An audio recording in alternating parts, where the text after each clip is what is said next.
I adopted Oliver in 2014. He had a ton of burrs and his fur was all matted, and it just said found in a trap. And I was like, I want that dog. We had so many questions. We had so many mysteries about Oliver that we didn't know about. He had a tail that was short. We were like, did this get caught in something? Did it get cut off at some point?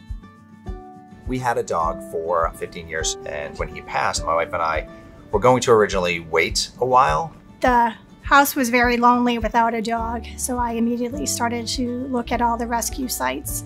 We first saw the pictures of Murphy online, and my wife was just like, I need to have this dog.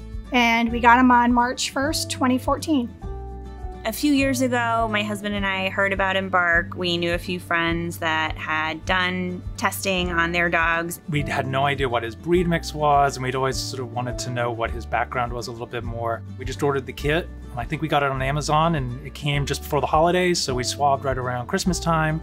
It was super easy and quick, and we got results in a few weeks. We really wanted to know a little bit more about the lineage, so we started to look into where we could get the DNA test done. And my wife found Embark and got the results back pretty quickly. I think I got an email or a text that my results were ready. We sat at the kitchen table and opened it up, and we were very shocked. We were told he was a Border Collie Australian Shepherd mix from the rescue. Turned out that was not what his lineage was. We were exploring the results, and we saw that there was a relative finder tab, so we clicked on that, and it said immediate family, and we were just beside ourselves.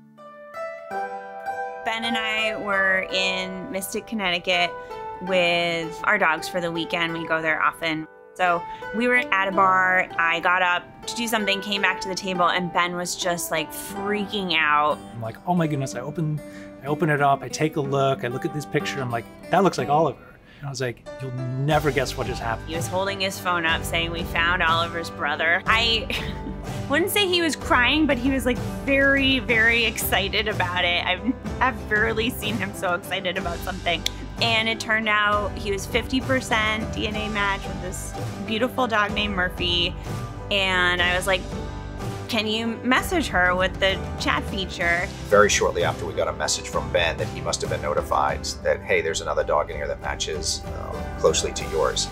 As we started messaging Murphy's parents, we learned that Oliver and Murphy had a lot in common. So we start asking all these questions as we get into it. Like, hey, how long is his tail? Does he have a short tail? And they're like, yeah, he's got like a bobtail. They both like to howl at sirens. When he hears a fire truck, for some reason, he just stops. He sits down, and then he just starts howling and howling. And it was just amazing as we were kind of getting into it, the fact that we could just immediately start talking with them back and forth. And I could see that they're, as we were starting to chat, like, oh, they're from Connecticut. Oh, they're from Mystic, where we're sitting right now. So we said we should really try to introduce the dogs. It would be, what are the odds that, you know, two rescues from down south ended up in New England? We ended up meeting Murphy and his family at a park. And he just like pulled me across the park, like completely saw Murphy on the other end of the park and just dragged me there. And then when they met, they sniffed and started playing. He definitely did. Hopefully we'll all hang out in Mystic again soon.